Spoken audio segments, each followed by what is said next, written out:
All right, what's up? What's up? What's up, everybody? What's up, you bold beauty boss? It's been a while since I did an interview, and the reason is I'm always looking for good quality people to interview that will bring a ton of value to you.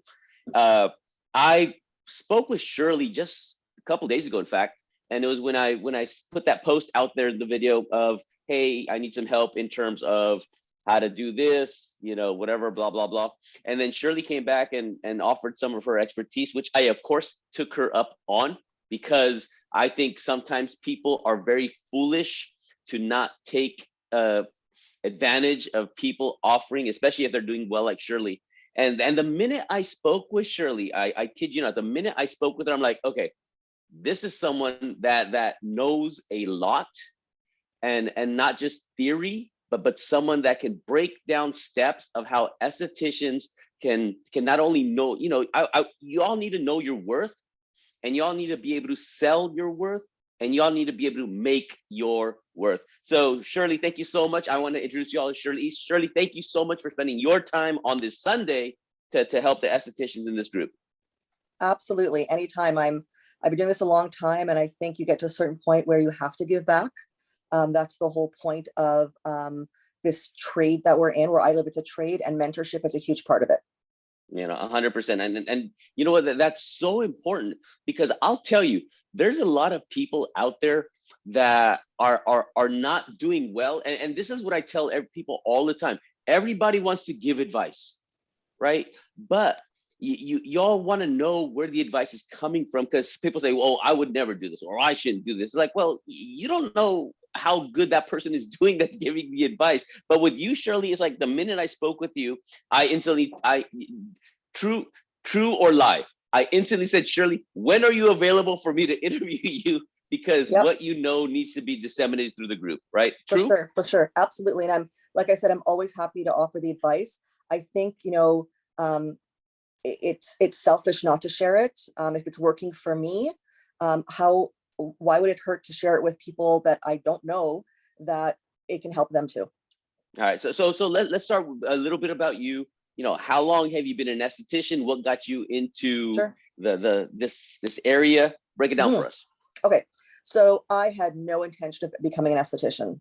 None. I had my grandmother as an esthetician, my aunt and my mother all went to schools in Europe. Wasn't interested, although, my background, I always remember at 12 years old having a French skincare line that I would carry with me to sleepover parties. My friends thought it was so weird, but that's just how I was raised. No intention of going to aesthetics. I enjoyed doing my friends' makeup, for grads and parties and things like that. And then through university, I just wasn't finding myself. The program I was in, I wasn't happy with. College wasn't for me. And my mom said to me, you know what, just take the aesthetics program, get certified, and you can always have something to fall back on. So what did you want to do? Aesthetics wasn't it? Yeah. What was? So I was in a program for sociology. Women's studies was where I was focused on, but the university that I went to was going through a lot of turmoil in terms of funding. And the courses I wanted weren't being offered, and the professors I wanted weren't teaching. And it was just all sort of falling apart around me. And after 2.5 years, I figured this is not for me. It was just completely falling apart. And when you have your mind set to something specific, and then you're 20 years old and it's not there anymore, you're like, what do I do now? What do I do? Sounds like fate's trying to push you back into the family business, huh? Right, exactly. And I did that, and I fell in love with it. And I decided early on that I wanted to focus on a few different treatments, which was skincare, waxing, and pedicures. Those are the 3 things I love to do. Where I'm from, I'm in Canada, but different provinces have different regulations. Esthetician covers manicure, pedicure, waxing, facials, makeup, body treatments, things like that. So I knew early on that that's something I wanted to focus on. So I made a point of focusing on that from the very beginning. And I got to the point where I was doing what I wanted. I had my clients. I did it for 15 years, loved it, and then realized that I needed something else. And for me, my staff kept telling me, you should be teaching. And I thought, oh, I don't know about that, but let's see where it takes me.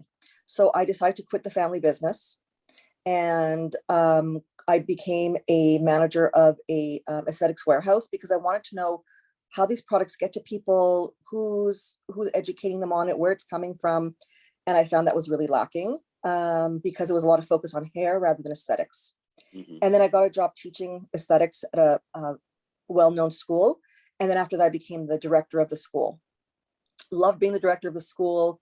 It was great. I still did aesthetic services on the side because I loved that component of it, but I loved teaching my students. I had male students, I had female students, loved teaching. And then an opportunity came about to work in government with the aesthetics program, because where I'm from, it's actually called a compulsory trade.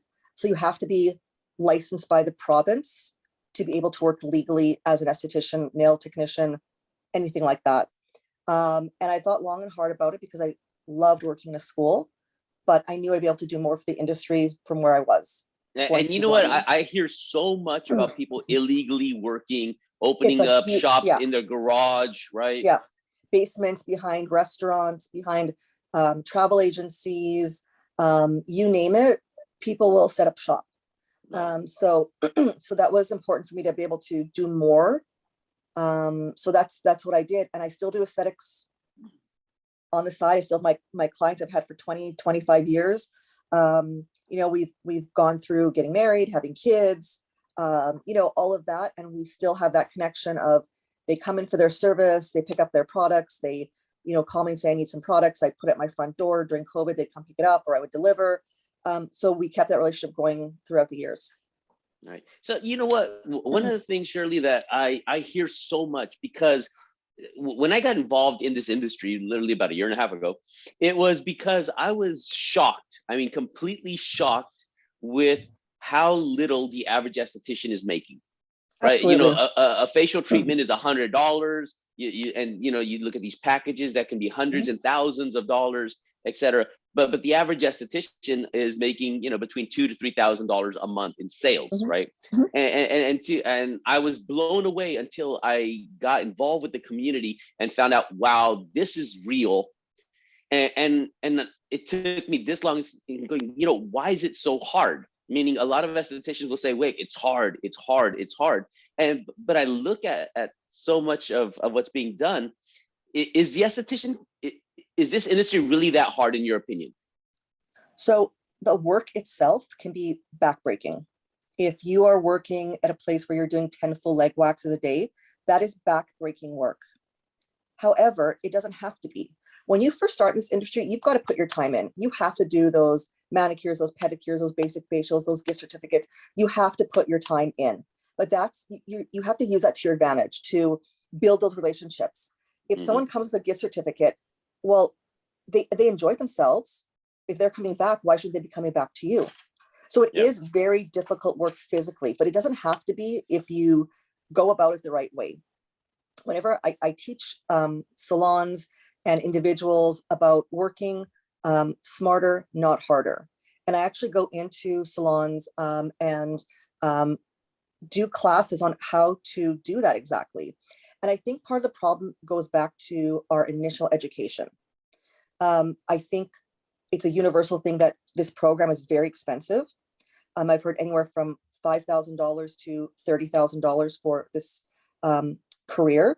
Yeah. Um, and you come out making, you know, minimum wage, or you get, you know, 30% commission. And that's the first problem, is that the So schools, yeah, looking into that. So yeah, why is that? Meaning here, because I see this all the time. An yeah. esthetician will get her license, and you know, like you said, she invested so much time and energy, and Mhm. it is not easy. Like I look at that, I could not do it. You know, going then hitting the books, doing that, passing all the tests that are Mhm. required to get that license. So that's Mhm. something that first of all, estheticians, all of you all that are licensed and are not working in basements and are not illegally doing this, for you that put in the work, you know, hats off to you, because that is an accomplishment that you should be proud of, that you, again, going back to what we talked about, knowing your worth. But uh you know, when we look at that, the schools, they, from what I'm hearing is, you know, estheticians will get it, do it, they'll finish it, and they're like, hey, I'm gonna go and start solo. And to me, a lot of them don't understand what's involved, because the school, in my opinion, don't set them up to know how to run a business. A lot of them, Right. I'm not knocking on all this, because I'm pretty sure there's some No, good ones no, out there. yeah. But a lot of them, it's churn and burn. Bring them in, Yeah. get them out, next batch. True? Yeah, it's absolutely true. So one of the things I implemented in my when I was teaching was a business plan. I made them do it on their own time, and it was due at the end of the year because we didn't have time during the day to teach everything. Our program was 10 months long, and there still wasn't enough time in the day to do it.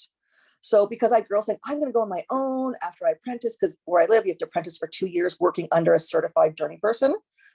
So you have that 2 years to build up your experience. And I think it's a really good idea. You can learn so much from somebody else. Going out on your own is, good on you, but to take a couple of years just to really learn the craft, because in school, you probably learn about 5% of what you really need to know. It's the absolute basics. And you don't want to give your clients basics. You want to give them top-notch service. So I think that's part of the problem, is that there's, like, I had students saying, I'm going to open my own business. And I'd say, give me a business plan. And they would be shocked at how much, first of all, how much everything costs. I made them all go to suppliers, figure out the cost of everything, figure out the cost of equipment. And they were shocked. Yep. They were shocked at how expensive it is. And I said, how about insurance? How about this? How about, I didn't get those things. You need to. And that's why a lot of people open up in their basements, or open up in their garages, or open up, behind restaurants, because they need something quick, but that's not going to give you the credibility in the industry. That just keeps us where we're at. So I think, first of all, working for a reputable salon, when I have students going looking for jobs, I tell them, as much as they're interviewing you, you should be interviewing them. What kind of esthetician am I going to be working under? What is her experience? What is her extra education? Do you offer extra education? Any salon that does not offer extra education, I would walk away. That extra education is given to them by the companies they work with, and they should be providing it to you. When I worked in a salon, every month we had classes, every single month. So I think it's important. And that's smart, right? It's that balance. It's one of those questions that's always asked, hey, I just got out of school. Do I go solo? Do I work for somebody? Right. I see that a lot. And one thing I tell people, I go, it just depends on where you are. If somebody has, in my opinion, has an extensive business experiences, if you've ran a business before, you are now a bookkeeper, or you are now the janitor, you are now your marketing, you are now your sales, you are now your front desk, and they realize what they're getting into, then sure, maybe solo. But otherwise, I think it's a great option sometimes to work for somebody else, and now you're getting paid to get better, right? There's also the issue of, what if you are doing I see this a lot, you're doing a leg wax and the skin lifts. It's your second leg wax on your own. What do you do? Who do you have to contact? When you go to the groups, hey, everybody. Right? What do I do? I see it all the time. Hey, this is just happening. What do I do? But at the same time, if it just happens, it's much easier to go get a human being who's right there, who you trust. Absolutely. Right. And I'm just doing that as an example. I had an esthetician who was very experienced, but when I started in this industry, Brazilian waxes were just sort of starting to be popular. We called them something different, but Brazilian waxes. And she came up out of the room. She said, I waxed and it's not coming off. I said, what do you mean? She goes, the wax is stuck to her and it's not coming off. I said, first of all, we breathe. We breathe, we relax, we go check it out. I allowed myself into the room. I asked the client, can I come in? I explained to the esthetician what she had done incorrectly. We fixed it. I didn't charge her for it. I gave her another one free. Everybody was happy. If she was on her own, she would have flipped out and the client would have been upset. It was handled in seconds. Absolutely. It was something. And that could potentially ruin a business if she handled that incorrectly, and that client went, and of course, you do a client is happy, they'll tell one person. Absolutely. A client is pissed, they'll tell the everybody. World. Absolutely. Right? That could just bury a new esthetician right there. One mistake. And she wasn't a new esthetician. She'd been doing it for 10 years, but she had never done a Brazilian wax, enough. So that's what I mean by, it's good to have like a human resource. I was always thinking at one time, to be able to have I've had people ask me, could you be my journey person from afar? I would love to, except I'm not there to actually show you what to do if there's a problem. I'm not there to walk you through it. What if you're doing a facial treatment and the person starts to turn bright red? do you have the tools to be able to correct it right away and to not panic? Right. And I think those are things that you can really only learn from, first of all, more education. Always get educated. You're never done being educated. I'm taking a class next week because it looks interesting and it's something new to learn. Right. I think you're never done learning. Don't ever think you're done. If you think you're done learning, it's time to get out of the industry. And I think it's you need to be humble and learn from people who have more experience than you.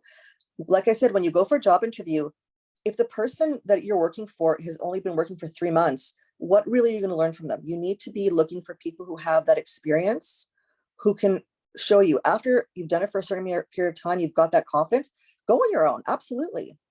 But always remember there's extra expenses that come along with that. Absolutely. One of the things that we talked about, and one thing that's it's a very powerful ratio in business. It's called the 80-20 rule. It's called Paretos Principle. You hear it by many different names. And the thing is that they say, hey, 80% of your income or 80% of your best clients or 80% of this is going to come from, the 20% of this, the most important part. This is the 80-20. One thing that you mentioned that I really, really liked is like, when would we apply that to the beauty business, 80% of income, your sales should be product sales and 20% services, because the services are dependent on your hands or you physically working on somebody, when product sales can just be like, there it is, right? Yeah. So let me say something to the younger estheticians out there. I'm going to be 50 this year. And at a certain point, your body simply doesn't want you to work anymore when you're working that hard for that many years. And you need to make sure you've got something that's going to keep you going. That's not the physical work. When I've gone to salons and analyzed how much they're doing, honestly, the most is they're doing, 95% services, 5% retail.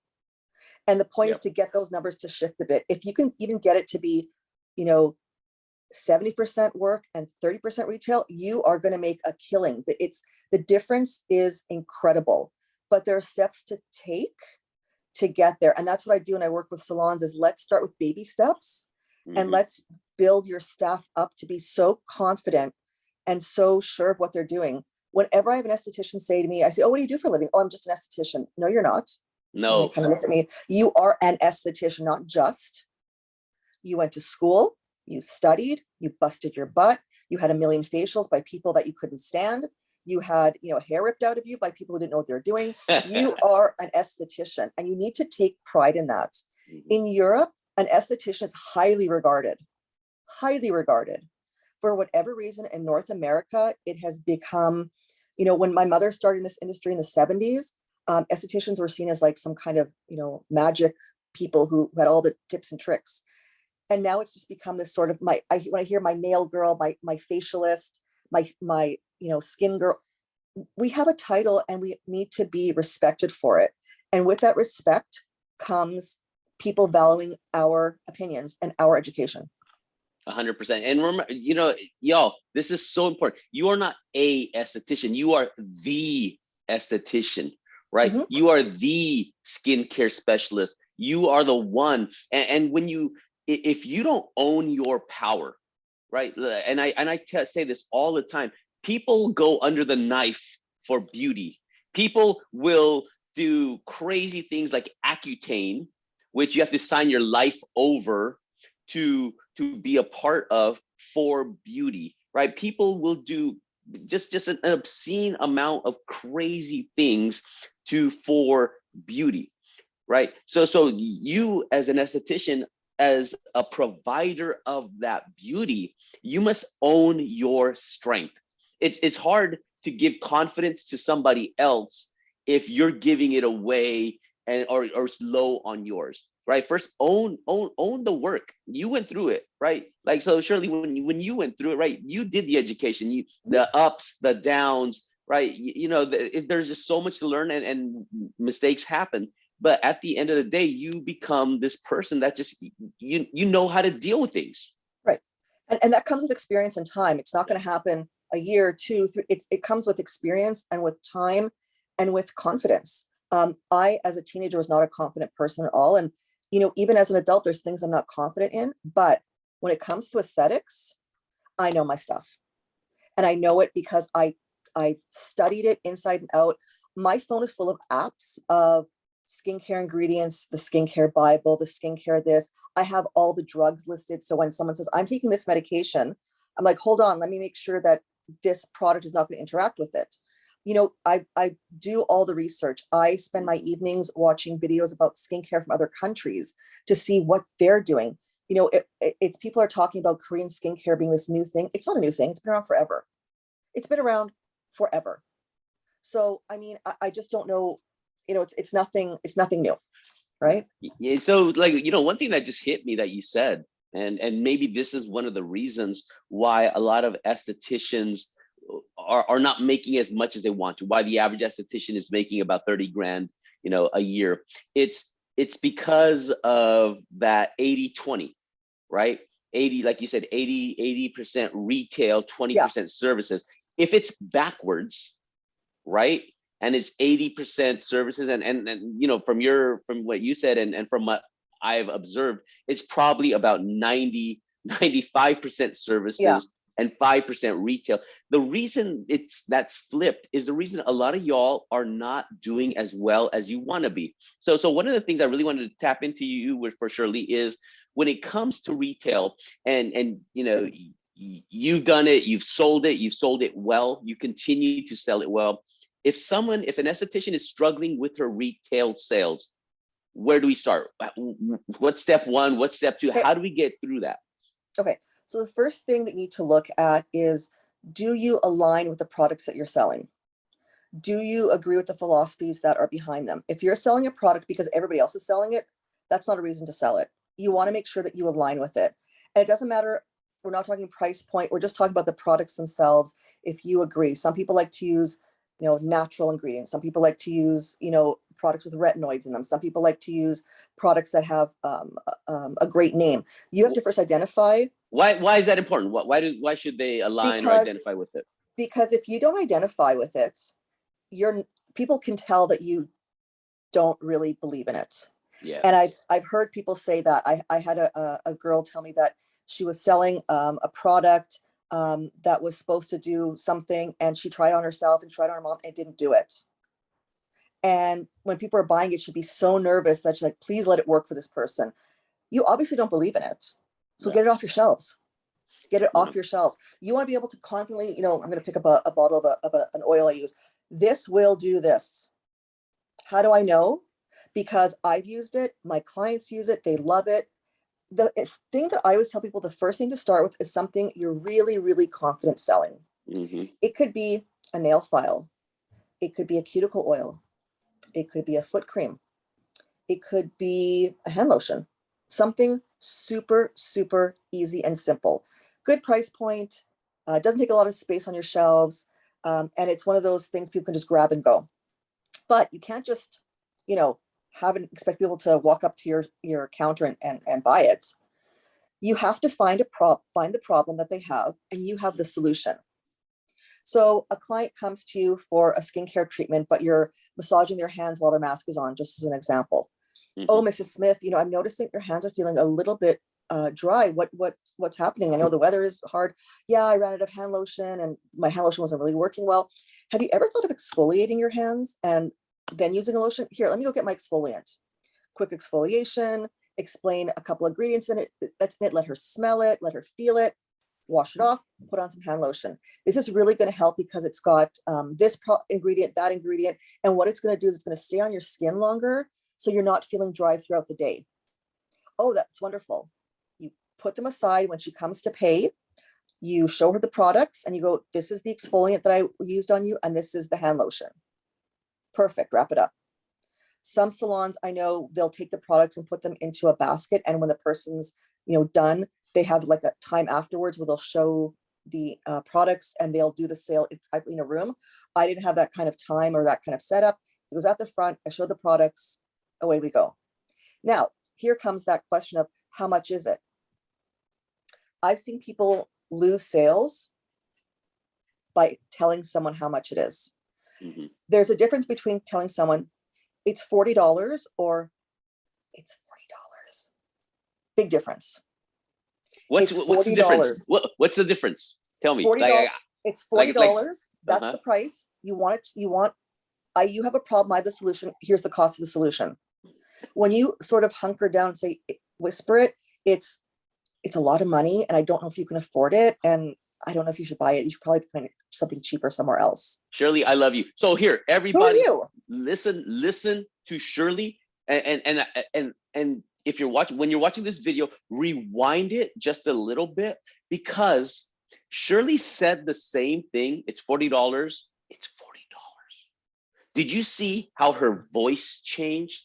Did you see her own facial expression? Y'all have to understand, it's the words. There's an saying, like, the words are 10%, but how you say it, there are 20 things being said in the way you say. You're like, it's a lot of, like, if you go, hey, it's $40, hey, it's $40, right? You're saying it's a lot of money. Maybe you want to rethink that, right? Shirley, am I lying here? Absolutely. And honestly, I've always told my staff and my students, it's none of your business what someone wants to spend with you. Mm-hmm. I always tell this situation. I had a woman who came into our salon.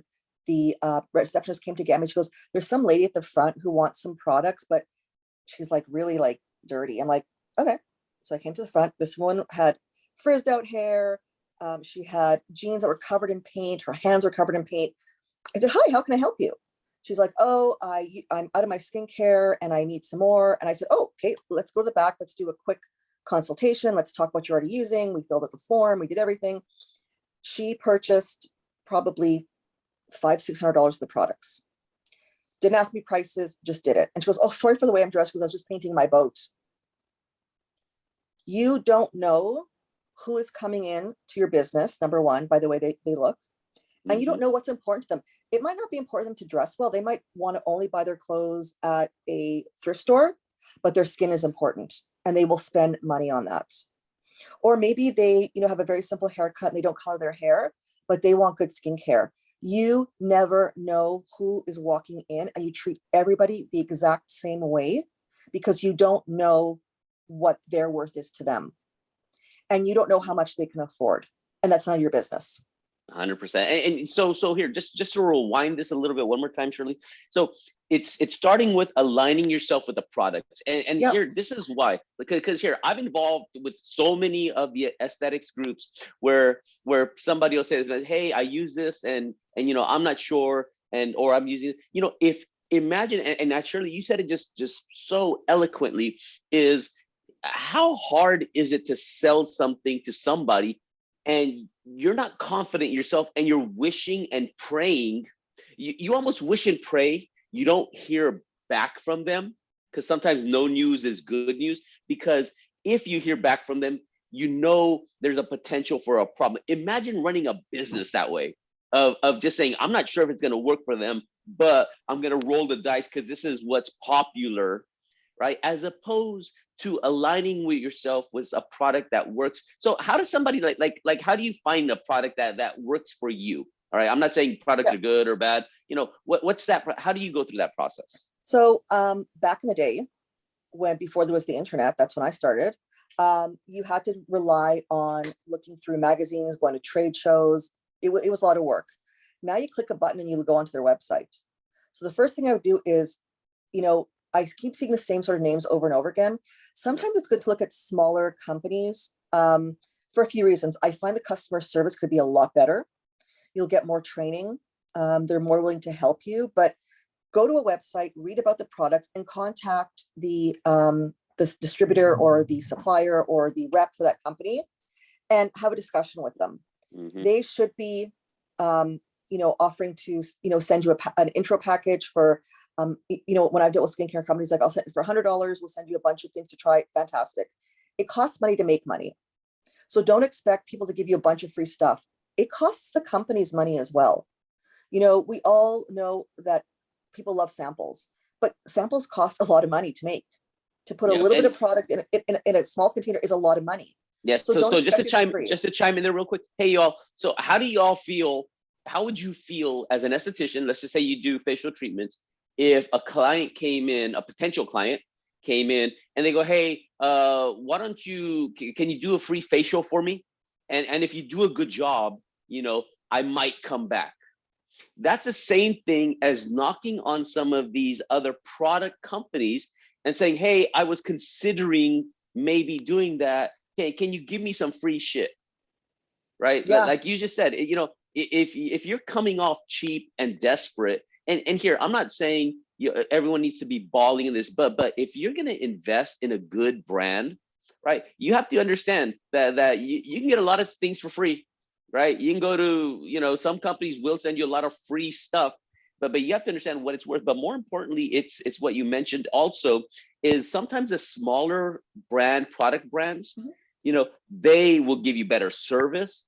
They want to work with you. They might help you out with some training and all of that stuff, because some of these big brands, especially if the company has gone public, if the company, you esthetician, you are no longer that brand's client. Right. That Absolutely. brand now is answers to their board, Yep. their investors. I've seen so many messages, company X, oh God, their products aren't the same anymore. It's because now they're in saving money mode, Mhm. because they need to save and skimp on some material or chemicals or ingredients or whatever, so they can make more money for their investors. Mhm. And you continue down this path with less service, less support, watered down product, and you are no longer the client. They're there to make money, not help you take care of your clients.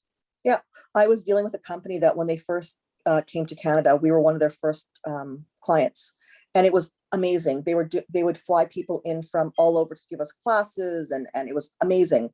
And as they grew and they grew and they grew, and they got into the American market, and they were a European company, and they got into other markets. All of a sudden, we weren't that important. All of a sudden, we didn't have a rep anymore. We had a 1-800 number we could call, Mm-hmm.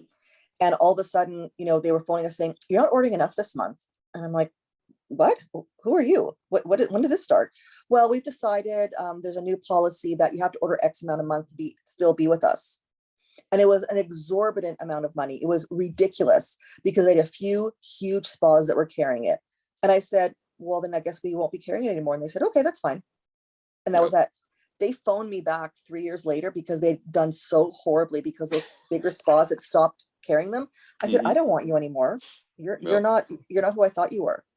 So it's like breaking up with it in a relationship is not going well, and then they want to come back to you. You don't take them back, Yeah, and right? and so and so sure, like just like you said, there's telltale signs. Mm-hmm. If you are with a product line here, it's kind of like, it's just like what you said, a relationship, right? There's telltale signs. If your Yeah. spouse or significant other, all of a sudden you're no longer doing date night. You don't have that talk or that chemistry. You're no longer getting that attention. Things are going to start separating apart. Same thing with this. If your product manufacturers that you have in your business, your spot there, if you start seeing the rep isn't as involved with you more and more, if you see that they are slowly taking away things that you once had, at some point they're like, okay, this business isn't buying from us that much.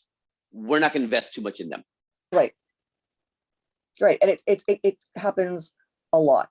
Yeah. As soon as a company becomes really, really big, but they can become really, really small just as quickly. One of the skincare lines I worked with, they had a policy that a certain amount of kilometers or miles away would be a salon could have the product, but you could not be next door to someone and carry the same product, which was Mm-hmm. great, because it created a sense of, this is sort of my area.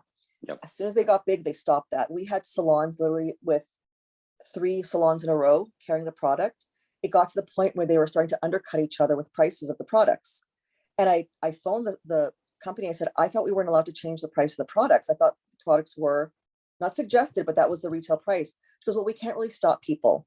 Mm-hmm. Okay, well, bye. Like that, you know what I mean? Like Yep. it becomes all about the money at that point. And it is about money. I get that, but they are also in the business of providing a service to you as their customer. Okay, so and now, so we're talking about aligning with the right product. Some of Yep. the signs that we talked to. One thing I loved, Shirley, is how effortlessly Uh-huh. Let's say the That's a word tough better word. than better than I say it, that word. How you went through your process of selling products. So for example, you're talking about that the gal, her hand, you noticed the problem, your rough hands. You instantly talked about, hey, have you tried exfoliating? And then you got the product and then you used it on her and stuff like that. And then you just put it there and go, hey, this is the exfoliant, this is the moisturizer that you use, and you just put it there for that. And how often would you say, if you did that process, that the client would walk away with those products? So here's my sort of my theory is, when you put an entire line in front of someone, cleanser, toner, mask, moisturizer, exfoliant, serum, eye cream, sunscreen, you're going to freak them out. You are going, and they're going to say no. If you put 3 items in front of someone, chances are they're going to take 2. If you put 2, chances are they're going to take 1 or 2. Mm-hmm. So that's sort of there's a psychology behind it. 3 is a magic number. You should always have 3 of something on your shelf. You should never have 1 or 6. 3 is it's a magic number in this industry of how many of something you should have, because that number is comfortable for people, right? So if you're going to show 3 products, chances are they're going to take 1 or 2. But for me, retailing was very simple because I knew that's what they needed. It's the same too, when I had clients who'd come to me for a facial treatment and say, I love getting these done, and how can I keep it up at home because the products I'm using aren't really working?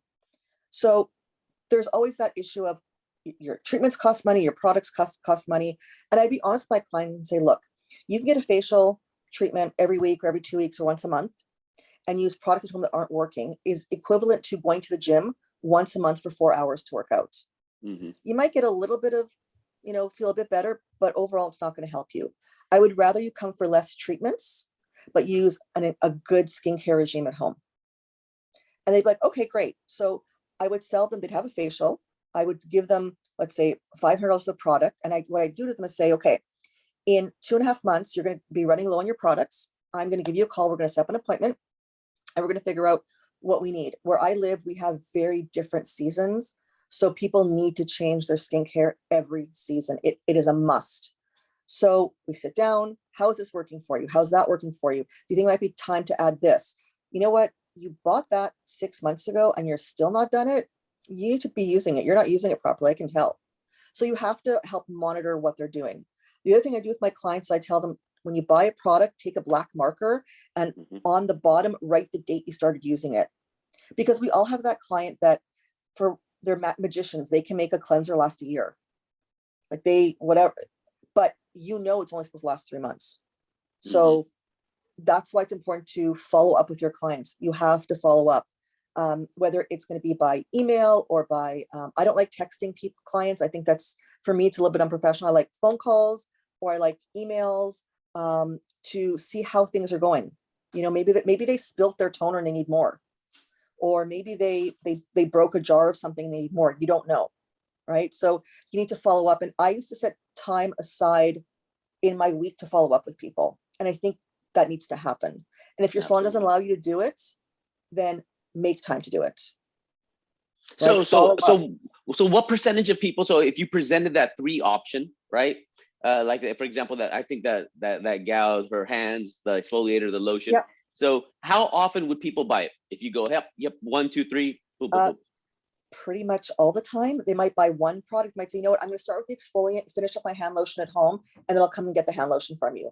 Fantastic. I'm going to put a note down that this is the hand lotion that you need to be using. And then the next time you come in, I'll have it out for you. I'm like, okay. Yep. So, and so perfect, right?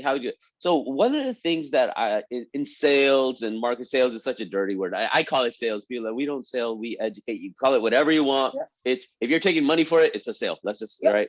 Yeah, so absolutely. And don't be ashamed of it. Don't be like, oh, I don't want to sound salesy. Here, you're solving a problem. So one of the things in terms of sales is there needs to be an itch. And that your product helps scratch and solve that itch, right? And like, for example, when the hand bar, you go, your hands feel a little rough. or it's not smooth, when was the last time you exfoliated? What are you currently doing? Oh, I'm not, da da da. So how do you do that? Like what are some other examples if someone needed some skincare or something different? Right. How do you create that? What's your process to go through that? So I'm always looking at my clients. I'm always looking at everything. When I'm doing a facial treatment, and if I notice that their lips are particularly dry, Hmm. I'll say, have you ever thought of doing this? Have you ever thought of doing that? Here, let me do it for you. You have to um, always be looking at your clients, always, always, always. And it's funny how sometimes I would do a pedicure on someone and end up having them book for a facial treatment because we would be talking, you're building relationships. I always made a point of not talking about politics, religion. There's just certain topics you don't talk about because either you're going to say something you regret, they're going to say something to you that you're going to hate them for, or it's just not going to go well. Hmm. So I focus on they're here you have to learn to read your clients. I've had clients come for services and not say a word to me, but that's how they relax. I've had clients, come and tell me their whole life story, but that's how they relax. You have to learn to read people, but you have to always bring it back to why they're there. If they're there because they have rosacea, talking about their kids' hockey tournament is great, but you got to bring it back. Yep. Right? We aren't friends with our clients. We are their service provider. Right? You have to think of it that way. When you go to your doctor, you might say, "Oh, hi, how are you? How was your holiday? Great. Now let's get back to why you're really here." Right? Small talk is great. Get back to the And I problem. get back to the problem. People are there for a reason, right? Right. And people want to see you and they want to, support your business and all that good stuff. But at some point, if you're just talking to them and you're not addressing the issue, in the past, I used to work and do phone sales and stuff like that. And there would be some people and they would always be the one that are no longer working at that business. They would get fired because they're just talking all the time. And they, in their mind, they go, you know what? If I talk to them more, if I talk to more about, they know me. Yeah, you know what? That's nice and dandy, but still get back to the problem, right? Yeah, I had a story from many years ago where an esthetician told me that she had a client who come regularly for facials. She would always do her regular treatments, regular services, everything was great. And then she came to her one day and she said, "Oh, you haven't been here for a while." She goes, "Oh, I've been going to somebody else for my facials." And she said, "Why?" She goes, "She uses this great line. Let's call it Company X." She goes, "She uses Company X on me. And they have a whole home care line I've been using." And she said to her, "That's the same line I use. I've been using on you for years." And she said, "Oh, but you never told me there was a home care line." Right? And that's how you lose people. Yep. Because Yeah, right. if you're not the one to recommend it, someone else will. Believe me, somebody else will. There's always somebody out there who will recommend it, and you'll lose out on it. You know what? Customer service is so important in this Mhm. industry. And one of the things that you said, and again, y'all listen to this. There's a saying in sales, you got to take the dollar signs out of your eyes. Mhm. You know what? You can upsell anything. Anything can be an upsell, right? But don't be short sighted and go, well, I'm going to charge 10. Like, for example, you talked about, so if someone had dry lips, right? You can be like, hey, that's you. I noticed you have dry lips and stuff like that. Here, I can take care of that for you. It's just $10 upsell, right? It's just $10 additional. Would you like me to do that for you? Right? That's one way of saying it. And to me, that's very short sighted. But if you go just like your words, and I wrote it down here because I take notes, and it's like, hey, I noticed you have dry, your lips look a little dry. Let me take care of this for you. Mhm. Freaking magic. I Right. mean, It cost me $2, but I have a client who I love, and I'm like, you know what? If you want to keep the results up at home, you need to get this lip scrub and you need to get this exfoliant. It's going to do wonders. Now, they're oof. little things. They're little things like they might only cost $20, but I've had people say that was the best lip scrub I've ever used. Oh my God, I'm going to buy one for my sister and my mom. And hey, what was that cleanser you used on me? All of a sudden, you have a client who trusts every word you say because you sold them a lip balm. Start off with something small, fix a problem that they have. They will trust you. On the flip side, never, ever, ever sell something they truly don't need. Ever. It is the best way to create distrust between you and your clients, and it's very hard to get it back. Yeah. So I always, like, I had clients say, oh, I saw this thing. I'm like, you don't need that. You're already using, a serum that has vitamin C. You don't need that. This is what's working for you. Oh, okay. Right. So you need to build up those relationships. But if you build up with small things to solve a problem and it works for them, you have a client for life. So maybe you don't want to start off by selling, a $400 or $500 skincare system that they'll use, but they'll regret spending so much money and they don't really know why they bought it. And maybe their husband said, why'd you spend so much money? But if you solve a problem of a cracked lip, or if, I have people say to me, oh, my kids, go ice skating and their skin always comes back red. I'm like, oh my God, my daughter ice skates too. We've been using this on her. This is amazing. I take some out. I show them how it works on my hand. Here, feel this, smell this. Put it on their face before they go out. I'm telling you, it's going to work wonders. They phone me and say, oh my God, my kid's skin isn't red. It's not irritated. Do they make other products? I'm like, yeah, they have a whole skincare line. Next time you come for your manicure, I'm going to show you some products. I'm going to put some time away for you, and we're going to go through some products. You know what? When you meet a good person, you trust, instantly people will start opening up their everything to. They're like, hey, by the way, I got this spot right here. Go, hey, you know what? Thanks so much for that. You know what? I've been developing these acne things, blah, blah. People will start opening up everything because you care. They see that you care, because they don't feel like a $10 upsell, because for those dry lips, you wanted to upsell them. You go, hey, your lips look dry. Let me take care of this for you. That person feels like they're being taken care of. You're addressing a problem that they didn't even really bring up to you. You're just noticing it because, like you said, you are paying attention as they're sitting there, right? Look at their skin. Look what's going everything. on. Look Not at just their everything. face. Look at their hands. Look at if their feet are sticking out. Look at their feet. Look at everything. If you're doing a leg wax on them, if their legs are crazy dry, they might need to be exfoliating. If you're doing an eyebrow wax, it's amazing doing eyebrow shaping, what you can sell people on. I have done an eyebrow wax and booked a facial treatment from a 10-minute service, because I'm not just like focused on the eyebrows. I'm looking at everything.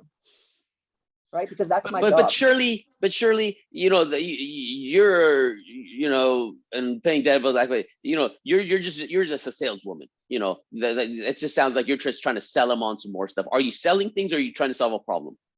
I'm trying to solve a problem. It's their choice if they want to buy it or not. If they don't want that problem solved, cool. If they want to go try 10 other products and spend their money someplace else and then come back, great. I'm just letting you know I have the solution to your problem. If you want to get that solution, fantastic. If you don't, that's on you. Yeah. I'm not in your wallet. Yep. So, and here, Shirli. So, and just because I'm loving the way you do this, right? So here you all have to understand, and if you listen to some of the way Shirli explains this stuff, right? It's not like, hey, your skin's dry. You need this. It's not boom, boom. Right? Shirli has a little bit of wording in between that takes from point A to point B to where it actually looks like a nice, beautiful, scenic journey, as opposed to someone feel like they're taking advantage of, oh shit, this is going to cost me more money. Right? So everything that Shirli does, like for example, going back to the hands, go, hey, your hands feel a little dry. What are you exfoliating? What are you using? So Shirli, what are some of these questions that you ask to help transition from you identify the problem, and this is what I feel would be a solution for you? So first of all, it might not be important to them. So you want to ask them, I'll say, hey, Mrs. Jones, I'm just massaging your hands, but I'm noticing they're feeling a bit dry. Does it ever bother you? Yeah, they crack sometimes. Like, I know this weather has been atrocious for that. Is there enough moisture in your house? The moisture in her house has nothing to do with aesthetics, but I'm trying to create a bond here. Yeah, I said, you know what? I had the moisture level checked to my house. It was so low. Definitely get it checked out. But in the meantime, let me do some exfoliation for you just to show you how different it can feel. Let me go grab it. I go grab it. I come back. I do one hand to start with. Let them smell it. Let them feel it, because the senses are an amazing way to show someone how it's going to make them feel. If they don't like the smell, they're not going to use it. They just won't. it's got lemon in it, and it's got, those little beads that you're feeling. Those are actually little silica beads that are made from avocados that help to really break down the dead, dry skin. We're going to rinse it off, and then we're going to put on a really nice lotion, not too thick because we don't want your hands being all greasy. We want them to feel really nice and soft. So just make sure using a pea-size amount to put it on. Any more, you're going to waste, and we don't want to waste our good skincare, right? We don't want to waste our good skincare. So when you show them that, and then they'll say, well, for example, I'll grab lotion. I have a lotion. They'll say, well, how long is it going to last? If you use it twice a day and use a pea-size amount, you're going to get 2 months out of this. Oh, okay. If you're going to use tons of it and you're going to be all greasy, well, you're going to waste it. You don't want to be wasting good skincare, right? So it's important to tell them how much of it to use, right? I have clients that would cleanse their skin and come back after a month. I'm like, are you drinking it? Like what's happening? Like, how much are you using? I told you to use, this amount. Like, let's slow down a bit, because you also want to take into account that you want them to use it properly, right? You want them to get the best benefit out of it. So you have to know your products. That's why it's important, going back to aligning with your products. You always want to know what it is, what it's going to do, a couple of top ingredients and what they're going to do for the skin, and how to use it. Because just because something says exfoliant or gommage, because that's the term we use, doesn't mean it's all going to work the same. Some you can put on dry skin, some you can put on wet skin, some you can use every day, some you can use once a week, some you can't use in the summer, some you can use in the summer. You need to know your products. And 100%. the only way to know is to study them. If it comes with a textbook or there's a website, you need to study your products. You need to know them inside out. You also need to know consultation forms are huge, and that's a whole other topic, but you've got to do good consultations. I had a client who did her consultation sheet. I asked what she was allergic to. She was allergic to a few things. I remember strawberries was one of them. So I went to go look at some skincare products, and I found one that had nothing she was allergic to. I had her look over the ingredients. She goes, yeah, I'm all good with this. Great. Went home and used it, came back a few days later, said, oh yeah, I forgot I'm allergic to cucumbers, and there's cucumbers in this. Okay, well, you filled it out, you signed it. So now you're coming back and telling me you're allergic to cucumbers. That protected me. Yep.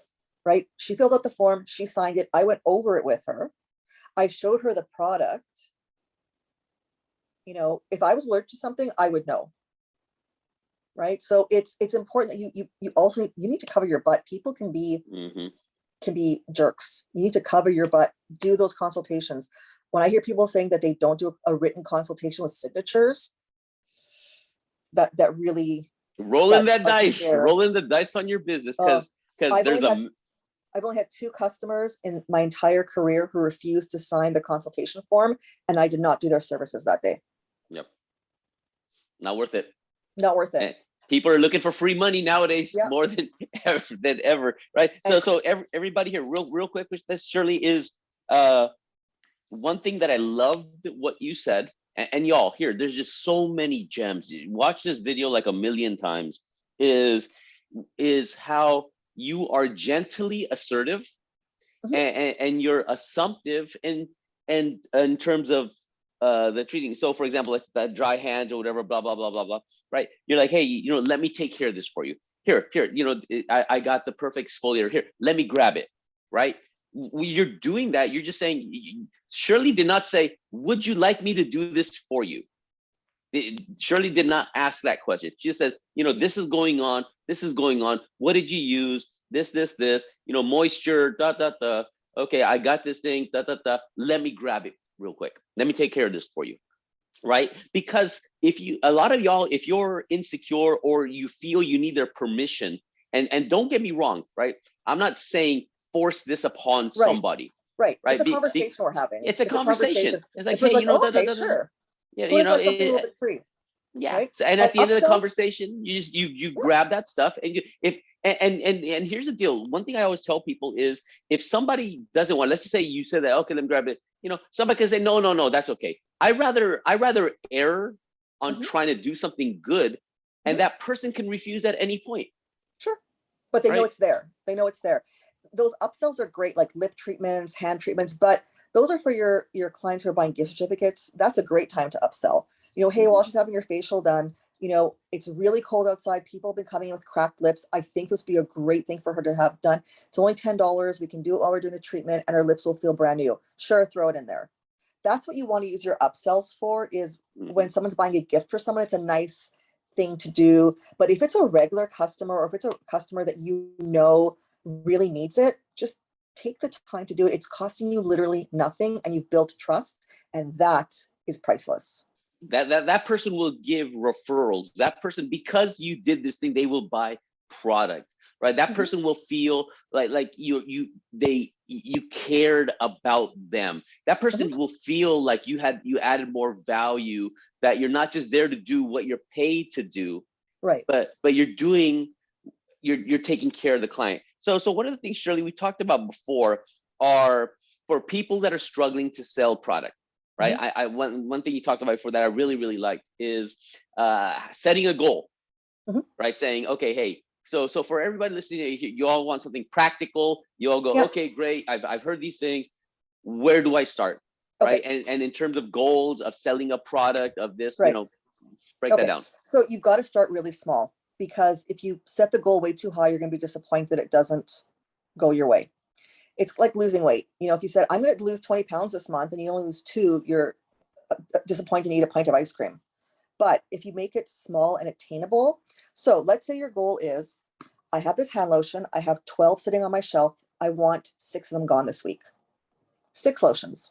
Now, don't do it at a time of the year where it's really nice out and people aren't really using hand lotions. It's got to be something that's, you know, for that time.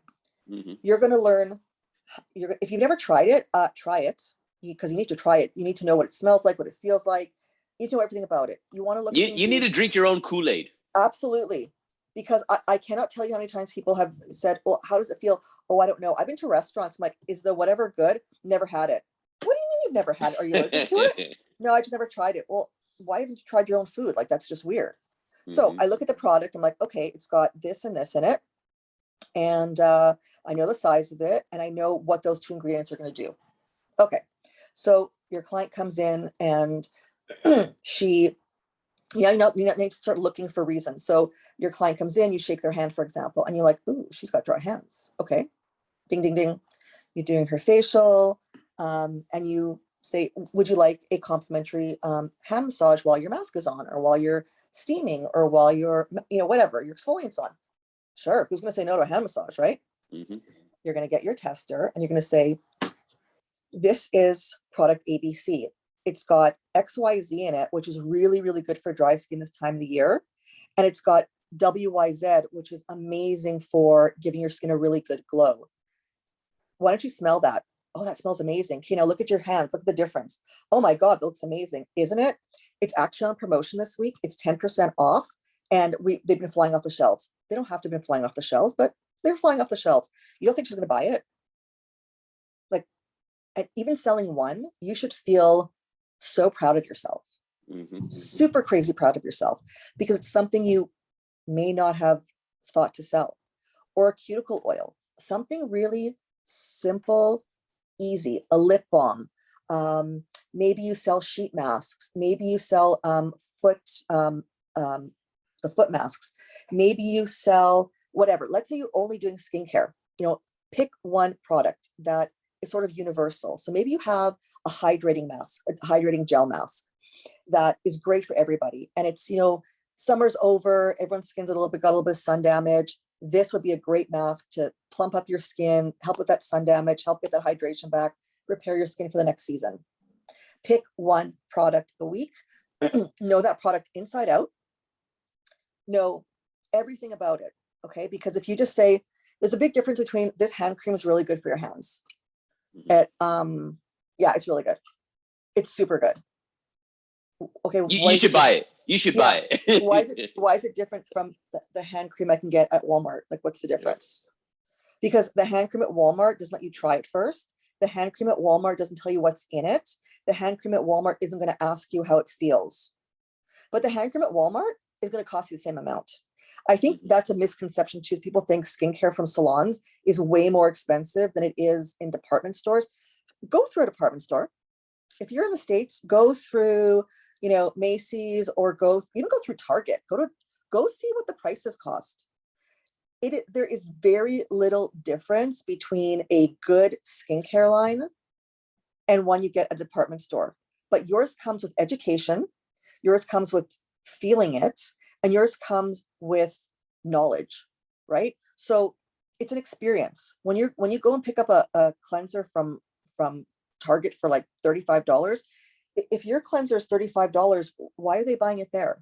They're not getting the same experience, right? You know, and And one of the other things, Shirley, real quick, is one of the things that you told me before that I just, again, just a gem, is as an esthetician, as a professional, y'all, and I'm not sure if y'all are doing this or not, but if you aren't, do it. You know, visit these stores on a regular basis. go to Sephora. Go to Sephora, see what's on their shelves, what they're doing. You know, be a client, pretend to be a customer. It's called shopping, right? Yeah. You're shopping the competition. See what they're recommending, right? And kind of know these things. Look, because that way you know when clients are coming in, oh, I'm using this brand or I'm using this, and you're like, oh, I never even heard about that, right? That doesn't sound very, confidence building. Yeah, I've done that. I've gone to Sephora, and actually I was in the one in Las Vegas a few years ago, because Sephora only came to Canada a few years ago. I was in Vegas, and I was looking at the skincare products, and they had tons of skincare lines. And I noticed one that we sold in our salon, and I picked it up, and I looked in the bottom, and it had expired a year earlier. So I called the sales girl over. I said, just so you know, these have expired. She goes, oh, really? Thanks for letting me know. Leave it on the shelf. I'm like, what are you doing? And I asked her, I asked some questions. First of all, the girl who was trying to help me was not an esthetician. She's like, what kind of skin do you have? I'm like, I don't really know. I said, I think I might be dry. I'm far from dry. I'm extremely oily and I have rosacea. I'm far from dry. Okay, so this is our dry cleanser, and then you need this. She didn't look at my skin. She didn't check my skin. Go to a Clinique counter. I used to work for a department store, and I only worked there because I was curious to see how they sell their products. They don't teach them anything. They teach them about sales. Yep. They ask you, what kind of skin do you have? 99% of people are going to get wrong, or people are going to say, oh, I'm sensitive. Everybody's sensitive.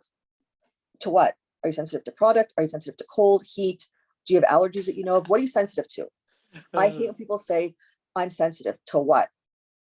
Or I want something with no chemicals. Well, water is a chemical, and there's a lot of water in products, so I don't think you should be using anything. And I do with humor, because it makes it like, okay, we broke the ice. We realized what you said doesn't make sense. Now let's get back to the business at hand of what makes sense, right? You need to go check out your competition, because they are hungry for sales, and that's what they get paid to do, is to sell. But you want to see what else is out there. Who else is carrying a product with vitamin C? Who else is carrying a product with retinol? Who else is carrying a product with, vitamin E? You want to know, so that when a client comes to you and says, I'm using this skincare line, you can say, oh, okay, you know what's in it. The other thing I want to stress that I see, and it really bothers me, is never, ever put down another skincare line that someone is using. Yes. Tell us. Ever. So if someone comes in and you look at their consultation sheet, and they're using, let's say, a direct sales product, or they're using a drugstore product, or they're using, whatever the case might be. If you have no business putting it down, if it works for them. If I see someone that says, I'm using, a direct sales company. Say Knife Scrub. Let's use Say Knife Scrub. Say Knife Scrub. Okay. They're using Say Knife Scrub. I'm like, how is that working for you? I don't use it very often, because it kind of burns my skin. I'm like, you know what? I'll be honest with you. St. Ives is a great scrub for feet. I wouldn't use it on my hand. It actually has shards of almonds in it. It can actually create micro tears in your skin. But if you have it at home, use it up on your feet. It's great exfoliant for the bottom of your feet. Oh, okay. What do you suggest? Well, once I do my skin consultation, I'm going to look at your skin. We're going to have to deal with what I'm sure you have, some micro tears. We have to deal with that. So I'm going to suggest something really gentle, really simple. I'll use it during the treatment today. You can let me know how it feels on your skin, and then we can go from there. Done. I love to talk, but when I'm doing a treatment, I keep it nice and short and simple, because I don't want to talk myself out of a sale. But right? Shirley, one thing you do really well is you ask questions. You have to. You have to. Dude, I don't live with you. Dude, exactly. It's so important. Y'all have to understand. You already know the information that you know. What the information is that you don't know is going to come from the client. So one thing, three things I always tell people is, and it's exactly what you did, learn this technique. Right? In any sales or product recommendation or whatever situation, one, you ask questions, right? Like for example, hey, what are you using? Say ice scrubs. Oh, how is that working for you? Right? If she said, I And love it, it's amazing, who are then you to say it doesn't, go, it's not no, it's working? garbage. You're Right. dumb for Unless, using it. right. Unless you are seeing, and I've had people say, oh, I love the way it feels. It's a really hard scrub. And then I start thinking, okay, they like a granular scrub. They don't want to be using a chemical scrub. I look at their skin. I'm like, you know what? Can I tell you something? You have around your nose little tiny micro tears. And I'm thinking from your consultation sheet, the only thing that could be causing it is the St. Ives scrub. Why do I think it's causing it? Because I've seen it before. But what it can do is it can create capillaries to be to show up on your skin and to actually expand and have redness around your nose. You know what? I have been noticing my nose a little bit red. I'm like, I really think it's from that. If you want to have a scrub, I have a great one for you. I'm going to use it during the treatment. Let's see how you like it. I know you like something that you can really feel, right? Yeah, I like to feel that scrub. Yeah, because you have a thicker skin, so you really like to feel it, right? Yeah, I like to feel it. Great. And you like something that smells kind of like this. Okay, well, let's try this. It's not going to feel as hard, but it's also not going to do the damage that this one is starting to do. Okay. For all you know, she could be a rep for St. Ives. She could own the company. Yep. You don't know that. And don't talk smack about it, but never talk smack. Like you said, it's that recommendation, and it's noticing that problem and finding that the culprit, the potential culprit for that, and saying, hey, but Shirley, you do it so well and you do it effortlessly because how you do it, it makes logical sense, right? It's experience. That's all it is. But you have to start small. When I do this for salons, and I've done it for salons that have 30, 40 employees, and they're doing tons of treatments. But they're not, the owner's telling me, we're really not making a lot of money because we have all this retail that no one's buying. I'm like, so you're telling me people are coming into your salon, your treatments are $200 each. They're spending $400 to $500 a month on treatments, but they're not having any home care. Why are you doing that? What's wrong with this picture? Don't you want your employees to do the treatment and sell products, or do less treatments and sell more products? That's how you want your business to run. You want it to be a continuous flow. So offer people a 15-minute appointment, whether it's phone or now, you can do it by video chat or have them come in and do it that way. Like I do makeup classes online. I think it's the best thing ever. It's great because before the person had to come in, they had to book the appointment, they were late. This way it's like, you're there, I'm here, let's do this, right? So there's so many other ways to do it. This pandemic has done some really horrible things, but it's created some really great things as well. So I think you have to incorporate that into your business. And when I talk to the owners, I'm like, let the employees book those 15-minute consultations. Yep. You're not using your room. You can be doing a service there, but you're going to be selling at the same time to somebody else, right? 100%. And it's just so crazy. So here's the deal, y'all. And if you've been listening to this, I want you to realize this and the importance of knowing how to sell effortlessly, like Shirley does, right? By asking questions and recommend. It's like a show and tell. Go. Hey, I noticed. So here's the steps. So to sell more product, one, set a goal. You look at a product, whether it's a lip thingy or a moisturizer, or pick one product, right? Because one of the things that is really good for this and why this is important, it helps you focus. So if you're selling some kind of a lip exfoliant, right, or lip treatment, the problem that you're looking for are dry or chapped lips. So now you're micro laser focused. When that person comes in, you're not, of course, look at everything like you normally would, but because your goal is to sell a lip treatment, their home care, you are now focused and you're going to notice more of their lips. Then you look at if there's a problem, you set it up. And what Shirley has done effortlessly, because Shirley, you make it sound so easy because you're so, experienced with this, is y'all have to understand, Shirley, what she does is she alley-oops the ball up to make it easy by asking questions. Like, hey, I noticed you have dry lips. The season is this. Is your house moisture? She's asking these questions. This is all a setup. Total, it's a buildup. It's a total buildup. Yeah, total buildup. So she can offer the solution. She noticed that there's a little bit of a mosquito bite there, and she's talking about it, like, itching it a little bit more by putting attention to it, because it's an actual problem. Shirley's not making this stuff up. She's not trying to sell crap, right? So you're building it up by asking those questions, and then you sell that solution. So here's the deal, y'all. One, set a goal. I want to sell this product. Cool. Then two, when people come in, be laser focused and look at that area where that product is going to serve that client. And know the then product. Build that product up by asking those questions, right? And then, here, this is what I use. We're going to use it right now. This thing's amazing. Here, smell it, right? It's that whole show and tell. Here, smell this. Do you notice how that feels, right? It's literally like those kiosks in the middle of the mall. I was just going to say that. Yeah. Right. When I walk by them, they come up and like, esthetician, and I put my hand up and they're like, oh, okay. Yeah, but most people are like, hey, here, this is lotion. Here, come here real quick. It's from, the salt mines of Arabica, right. Like super fancy, right? But you know what? Here, they're there for a reason. They're there for a reason, because it sells, because people come there. They immediately say, oh, you notice your hands are a little dry here. Here, let me do this real quick. Instantly exfoliate, right? They could literally just spit on there with some dirt, and your hand will be smoother afterwards. It's interesting, because hand exfoliation is one of those things that can make or break you with a new client. Like, I have people say, well, I'm working in a hair salon. I'm the only esthetician. How do I get clients?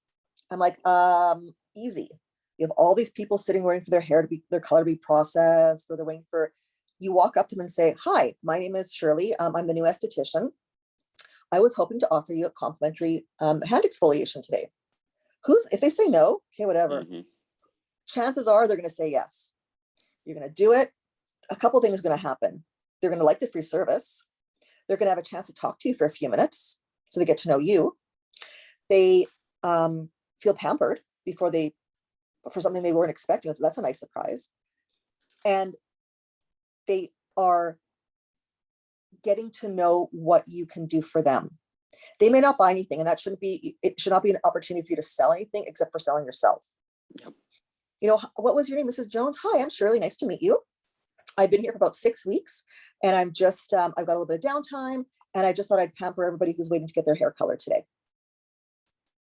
Like, that's how you get clients. Hello, customer service. You're not going to stand on the street and go, hi. You're going to give them your card. Say, if you need to book an appointment, I offer manicures, pedicures, facials, waxing.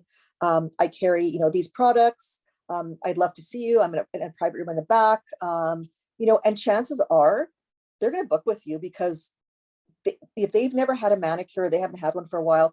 Walking into a salon is a very scary experience if they've never met the person. But if you bring yourself to them, I've had people where I've said, they're brand new estheticians, like, I'm just so slow. I'm like, do you have a nail polish color that, doesn't sell very well? Yeah. Or do you have go offer a free polish change while they're getting their hair colored. It's a slow day for everybody. Give them a little bit of extra pampering. It costs you literally nothing. You're going to throw that product out if it doesn't get used, right? Because we know they go bad eventually. So make use of your time. I hate walking into a salon, because part of my job used to be going into salons and seeing the esthetician sort of sitting there or reading a magazine. Why aren't you interacting with the customers? Yeah. Why aren't you building your clientele? They don't know who you are. They might think you're just another hairdresser, or maybe you're the receptionist, or you're just a friend waiting for another friend. They don't know that you offer these services. Shirley, do you feel estheticians underestimate what it takes to be successful in the business? 100%. Why? Why did you say that? Because it goes back to the schools. And it goes back to teaching you your worth and teaching you that you are important in what you do. And I believe that if you don't get it from your school, if you're not getting, listen, running a school is very expensive. I know how much it costs to run a school. It is a freaking fortune. It's very, very expensive. Mm-hmm. There are things that you don't see. There's the insurance that companies have to pay on every student because you're a student. If you injure someone or hurt someone, it's exorbitant. But that doesn't mean you have to suffer because of it.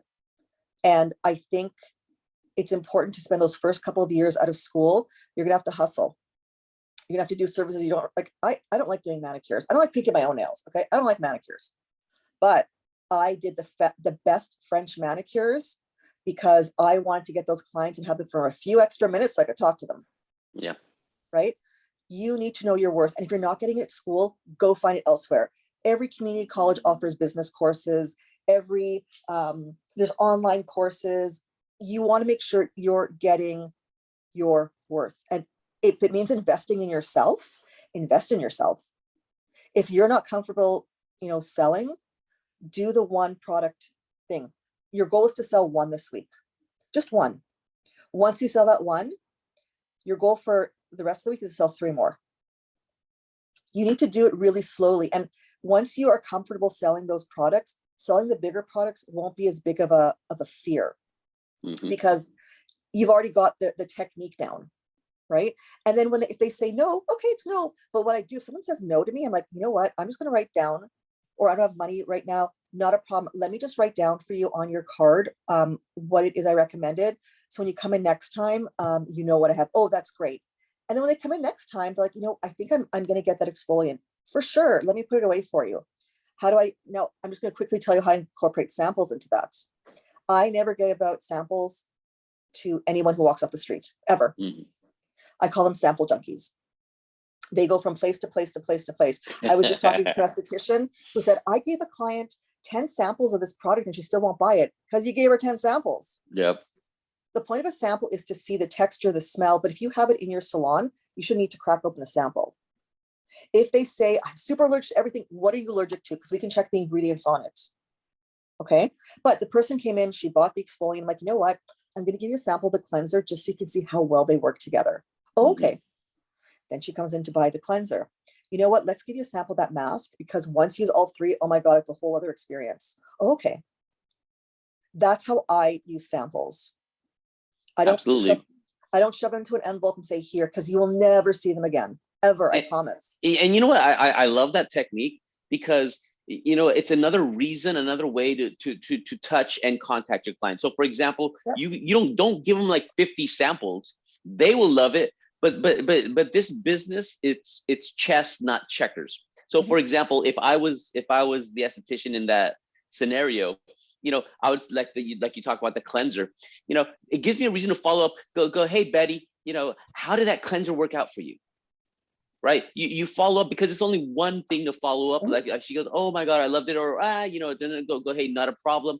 But let me know if there's anything else, if there's another one I could recommend for you, anything that you need, I am at your disposal. Right. Sometimes they use it wrong too. Like I've had people say, oh, I don't like the cleanser. It feels kind of sticky. I'm like, are you wetting your hands and face first? No. Okay. Yeah. So just to remind you need to wet your hands and face first, then use a cleanser. Oh, that makes sense. Yeah. See, and you know what? People are people, right? Yeah. They've been known. I have done many stupid things, used a product completely wrong, and hated it.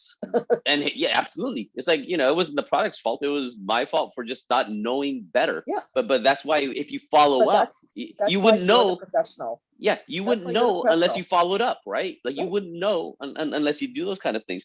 So one of the things that's super important here, because y'all need to understand this. If you are an amazing esthetician, you have the knowledge, you know this, but you suck at your sales, your marketing, your consultation, right? You're not going to make that much money because it doesn't matter. Struggling. Yeah. So this is, I really want to hit y'all hard with this point. The gals at Sephora who are not estheticians, meaning they have zero license, educated, stuff like that. They're selling things off the chart, right? At Macy's, La Clinique, or some of these brands and stuff, those gals there that are not estheticians, but they've been trained on sales. Macy's doesn't have that shit there because it's not making them money. Can we agree on that, Shirley? Right? Can we agree? It makes a lot of money, and when they do those promotions of like, you know, free gift with purchase, they just want you to buy their stuff. That stuff doesn't cost them very much. They give you the ugliest colored lipstick, they give you an eyeshadow no one's ever going to use, but people like free stuff. And there's a way of doing free stuff that they're going to use that companies do offer. You know, you have to ask the companies, with, hey, do you guys ever do, you know, gift with promotion with product? Do you ever do double the size cleansers? We used to have a company that would do twice a year double the size cleansers, double the size toners, and double the size exfoliant for regular price. I would phone my clients. I tell all my estheticians, like, okay, guys, it's coming in next month. Let's phone everybody, see who wants it. I had people who had just purchased it. And I'm like, listen, it's coming in double the size. I know you just purchased it, but it only happens twice a year. Put 2 away for me, so I've got enough cleanser and toner for the rest of the year. You got it, Mrs. Jones. We would sell 40 to 50 of them. And the company's like, you know that, you know, like, why are you ordering so much? But I'm like, oh, they're already sold. What do you mean they're already sold? Well, we've already phoned our customers, let them know it's coming in. They are sold before they get on the shelves. Wow. And then we order like 10 to put on the shelves because we have people who are going to want to buy it. But we used to run out because we were pre-selling them. Right? That's awesome. So companies need to, sometimes they do it, but they don't tell you that they do that. And maybe if they don't, you have to do your own, you know, gift with purchase, maybe like giving that sample, or maybe, you know, they have travel sizes you can give, you know, somebody one, but it's those gift with purchase things are total crap. I see people who have baskets of them trying to give them away because nobody uses it. They just like getting something free. Yeah, we're all guilty of it. I love, who doesn't love free shit? I love free shit. I love free stuff, but it should be something you can use. Yeah. Right? If you can't use it, how many makeup bags do we need? Like, where's my, I have a collection of makeup bags that I've gotten from, I'm like, I don't need all these makeup bags. And I don't throw them away. They're like on top of my closet somewhere, right? Just but you need to understand that is something that drives people. But if you say, I'm going to include this cleanser for to use with it, because it works so much better with a cleanser, that's your in, right? And treat your clients well. Like I used to do birthday presents. Like I would say, you know, I want to offer you a free hand and foot treatment the next time you come in, so it's your birthday month. Maybe a service they've never had done before. Listen, I know you come for facials, but you've never had a manicure, have you? No, I'm not really into manicures.